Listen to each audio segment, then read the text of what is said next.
காகமும் நாய்க்குட்டியும் ஒரு வீட்டில் நாய்க்குட்டியொன்றை எடுத்து வளர்த்து வந்தார்கள்.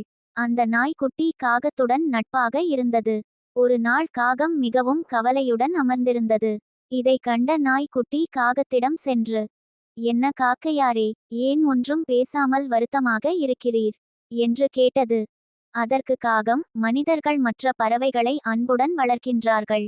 அவைகளின் செயல்களை பாராட்டுகின்றார்கள். ஆனால் என்னை வெறுத்து கல்லால் எறிந்து துரத்துகிறார்களே ஏன்?" என்று கேட்டது காகம். "இதற்கு காரணம் உங்கள் தீய குணங்கள்தான்.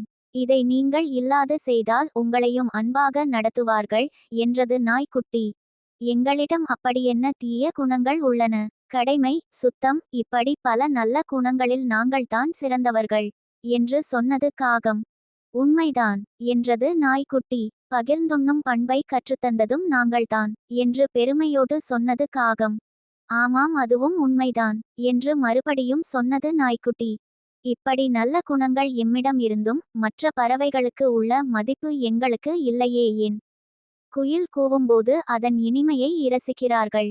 மயிலாடும் போது அதை இரசித்து பாராட்டுகிறார்கள். கிளியை வீட்டில் வளர்த்து பேச கற்றுக் கொடுக்கிறார்கள். ஆனால் எவ்வளவோ நல்ல குணங்கள் இருந்தும் எம்மினத்தை கண்டாலே துரத்துகிறார்களே ஏன்?" என்று மீண்டும் கேட்டது காகம்.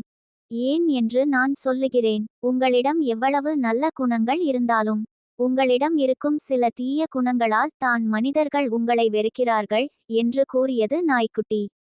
"அப்படி என்ன தீய குணங்கள்?" என்று கேட்டது காகம். "திருடுதல், ஏமாற்றுதல்" என்று சொன்னது நாய்க்குட்டி.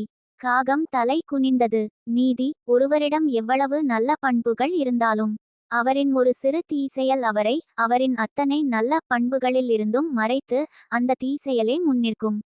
Web links